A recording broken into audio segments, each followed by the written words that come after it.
By the early 1980s, India had found its edge: lower costs and a workforce fluent in English. And it seemed India had finally secured a lane on the global technology highway. But that didn't mean the road was smooth.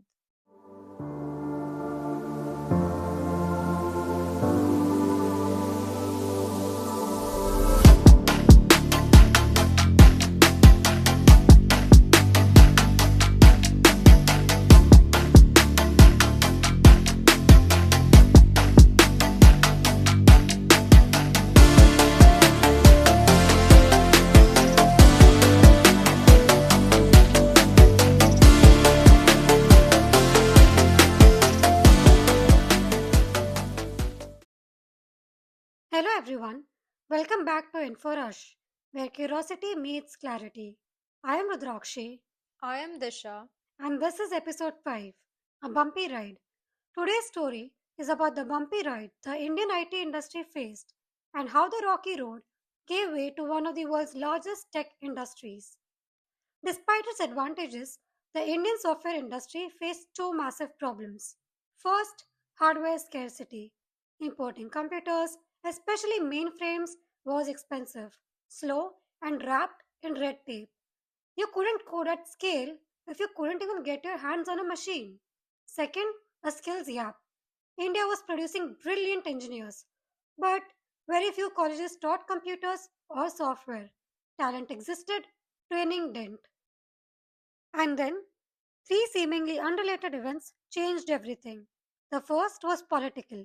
As mentioned in the previous episodes, in the late 1970s, the Indian government passed a controversial law forcing multinationals to cut their equity in Indian subsidiaries below 50%. As we saw, IBM refused and left. The second shift was technological.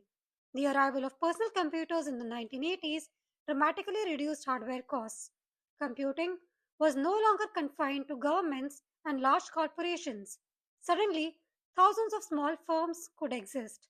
The third shift was human and perhaps the most powerful. Since colleges weren't teaching computers, entrepreneurs stepped in. Three young Indians began offering IT training classes in rented schools and college classrooms. That institute was NIIT, National Institute of Information Technology. At the same time, companies like Infosys, Satyam, Mastech, Polaris, Silverline were being founded, not by industrialists but by software professionals with small savings and big ambition. What's often missed in this story is where the money came from. In the early years, private capital was hesitant. Software was new and tangible, hard to collateralize.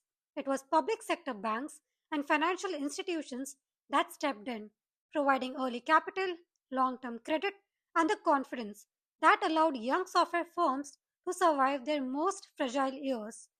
This highlights something bigger. Emerging industries rarely grow on market forces alone. They need capital, policy backing, and institutional belief. You know what? We have seen this play out before, and we are seeing it again today. Take the government's production linked incentive scheme, the PLI scheme, for instance, which offers financial rewards to companies for increasing domestic manufacturing to boost key sectors like electric vehicles and advanced manufacturing. The logic is familiar: reduce risk, encourage scale, and give domestic firms the runway for takeoff. In the 1980s, that support helped software firms take their first steps, and eventually things began to click. Industry bodies emerged. One of them would become NASCOM, National Association of Software and Service Companies, and training finally started catching up with demand. But exporting software still looked very different from today.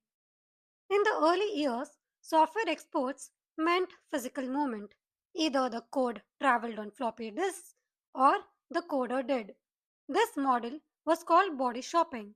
Indian programmers working on site, often in the US, doing low value but labor intensive tasks like coding and testing.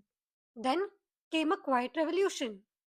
In 1985, Texas Instruments, an American semiconductor and electronics company, set up an office in Bangalore with a direct satellite link to the US.